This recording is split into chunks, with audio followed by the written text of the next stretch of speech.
Assalamualaikum warahmatullahi wabarakatuh. Di sini kami dari kelompok 2 akan menyampaikan materi mengenai sejarah pemahaman manusia tentang Tuhan dan fakta psikologi keberadaan Tuhan.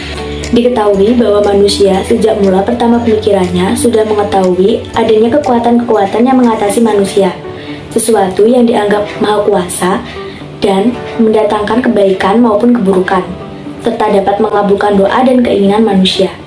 Dalam sejarah manusia, muncullah konsepsi-konsepsi tentang Tuhan. Antara lain, muncul paham dinamisme, animisme, politeisme, monoteisme, deisme, panteisme, teisme, dan naturalisme. Pertama, dinamisme. Orang-orang primitif dahulu yang kebudayaannya masih sangat rendah berpikir bahwa tiap-tiap benda yang berada di sekelilingnya bisa mempunyai kekuatan batin yang rahasianya tidak dapat diketahui. Dalam keyakinan mereka, semakin bertambah mana seseorang, semakin bertambah terjamin keselamatannya.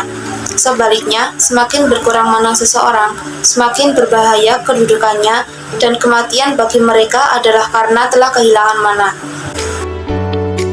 Yang kedua, ada animisme. Paham lain dalam masyarakat primitif adalah mereka yang berpendapat bahwa semua benda, baik yang bernyawa atau yang tidak bernyawa, mempunyai roh. Paham ini disebut dengan animisme. Dalam keyakinan masyarakat primitif serupa ini, segala benda yang ada di dunia mempunyai roh. Gunung, laut, sungai, pohon, kayu, batu, bahkan rumput mempunyai roh. Roh benda-benda dan nenek moyang yang berkuasa dalam keyakinan orang-orang yang berpaham animisme harus dihormati, dijunjung tinggi, dan disembah, agar roh tersebut menolong manusia dan jangan menjadi rintangan baginya dalam bekerja dan hidup sehari-hari. Yang ketiga ada paham politeisme. Politeisme merupakan kepercayaan lebih dari satu Tuhan. Paham politeisme merupakan kelanjutan atau peningkatan dari paham-paham sebelumnya, seperti roh nenek moyang yang dulu sangat dihormati, sekarang berubah kepercayaan kepada dewa atau Tuhan. Contoh yang pertama, pada waktu musim kemarau, doa dipanjatkan kepada dewa Indra untuk menurunkan hujan. Contoh yang kedua, sewaktu kapal layar berhenti di tengah laut karena tidak ada angin, semua anak-anak di kapal berdoa kepada dewa hutan untuk mengembuskan angin. Jadi, dapat kita simpulkan bahwa paham politeisme menganggap segala sesuatu memiliki dewanya masing-masing, seperti dewa api, dewa laut, dewa bumi, dan dewa-dewa yang lain. Yang keempat ada monoteisme. Monoteisme merupakan kebalikan dari politeisme. Kalau politeisme kepercayaan kepada lebih dari satu Tuhan, kalau monoteisme hanya percaya kepada satu Tuhan, yaitu satu Tuhan yang mengatur dan menguasai seluruh alam semesta ini. Tidak ada Tuhan selain Dia. Penganut agama Islam mempercayai bahwa hanya ada satu Tuhan yang wajib disembah, yaitu Allah Subhanahu wa Ta'ala. Konsep monoteisme dalam Islam terkandung pada kalimat pertama syahadat yang berbunyi asyhadu alla ilaha illallah, yang artinya saya bersaksi bahwa tidak ada Tuhan yang wajib disembah selain Allah. Deisme berasal dari kata Latin Deus yang berarti Tuhan. Menurut paham ini, Tuhan berada jauh di luar alam, yaitu tidak berada dalam alam. Tuhan menciptakan alam, dan sesudah alam diciptakannya, Ia tidak memperhatikannya lagi. Alam kemudian berjalan dengan peraturan atau hukum yang tidak berubah-ubah. Filsafat Tuhan mengatakan bahwa Tuhan hanya pencipta alam, dan jika terjadi kerusakan, baru alam memerlukan Tuhan. Semakin jelaslah bahwa alam ini beredar menurut peraturan dan hukum yang universal dan tidak berubah-ubah. Dengan demikian, orang melihat bahwa perlunya Tuhan bagi alam menjadi kecil, karena alam dapat beredar dengan sendirinya. Panteisme merupakan suatu paham yang menyatakan bahwa semua yang ada di dalam ini adalah Tuhan. Benda-benda yang dapat ditangkap dengan panca indera adalah bagian dari Tuhan. Seperti contoh, lampu ini adalah bagian dari Tuhan. Beda dengan deisme, paham panteisme berpendapat bahwa Tuhan dekat sekali dengan alam. Tuhan adalah immanent, yakni berada di dalam alam ini, bukan di luar alam, sebagaimana yang diyakini dalam deisme. Menurut paham panteisme, Tuhan ini hanya satu dan tidak berubah. Theisme, paham teisme hampir sama dengan deisme, yang berpendapat bahwa Tuhan adalah transenden, yaitu berada di luar alam, tetapi juga memiliki kesamaan dengan panteisme, yakni walaupun Tuhan berada di luar alam, namun ia dekat dengan alam. Tuhan adalah sebab bagi segala yang ada di alam ini. Tuhan adalah dasar dari segala yang ada dan yang terjadi dalam alam ini.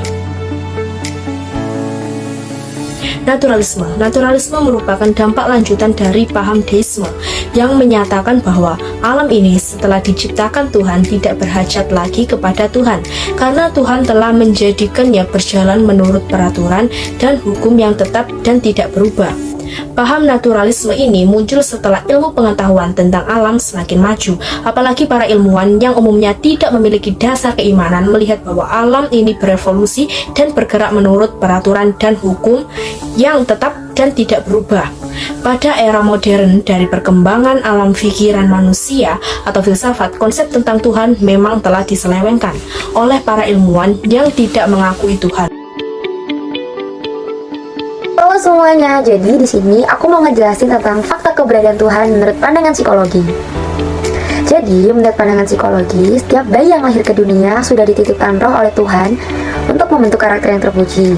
Di mana dengan adanya roh tersebut, membuat manusia dapat memiliki keyakinan bahwa keberadaan Tuhan itu benar adanya dengan fenomena-fenomena yang terjadi di alam semesta ini loh. Dan juga, di saat manusia sudah tumbuh menjadi dewasa, roh tersebut akan membuat manusia tumbuh memiliki karakter yang berbeda-beda. Namun, dengan karakter yang berbeda-beda tersebut, tetap manusia memiliki keyakinan bahwa Tuhan itu memang benar-benar ada keadaannya. Dalam psikologi ada dua teori tentang sumber agama. Yang pertama, teori monistik. Monistik merupakan suatu teori yang membicarakan konsep sumber agama secara psikologis pada manusia. Saat menentukan unsur-unsur yang mendasari munculnya jiwa keagamaan pada manusia, muncul berbagai pendapat, antara lain, yang pertama adalah teori berpikir.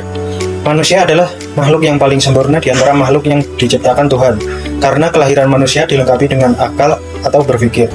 Berpikir adalah sumber kejiwaan agama bagi manusia, karena dengan berpikir, manusia dapat mengetahui kebenaran, sedangkan kebenaran yang mutlak itu hanya berada di tangan Tuhan. Yang kedua, sense of dependence, atau rasa ketergantungan. Secara fisik, manusia termasuk makhluk yang lemah. Tak kala manusia dilahirkan belum mampu untuk berbuat sesuatu. Namun, kelahirannya telah dilengkapi dengan berbagai potensi dasar yang siap untuk dikembangkan. Karena kondisi tersebut, manusia menggantungkan hidupnya kepada suatu kekuatan yang lebih besar dari dirinya yang disebut Tuhan. Yang kedua ada teori fakulti. Dalam teori fakulti, sumber agama pada manusia adalah sumber dari berbagai fungsi kejiwaan yang dimiliki manusia. Setiap perbuatan manusia yang bersifat keagamaan selalu dipengaruhi dan ditentukan oleh tiga fungsi kejiwaan yang ada pada manusia, yaitu cipta atau reason. Melalui fungsi cipta, orang dapat membandingkan dan memutuskan suatu tindakan terhadap stimulus yang datang. Selanjutnya, rasa atau emotion. Rasa atau emotion yang terdapat dalam suatu agama harus dibantu oleh fungsi cipta atau reason, agar emosi yang ada dalam diri manusia dapat dikendalikan. Yang terakhir adalah karsa atau will, berfungsi sebagai pelaksana pada jiwa manusia, karena karsa atau will mendorong seseorang untuk melaksanakan agamanya. Pengalaman keagamaan oleh seseorang harus memiliki unsur kejiwaan. Misalnya, tingkah laku keagamaan seseorang itu harus sesuai dengan ajaran agamanya, serta mengimbangi tingkah laku, perbuatan, dan kehidupannya dengan kehendak Tuhan. Berarti fungsi will yang dimiliki oleh seseorang kuat.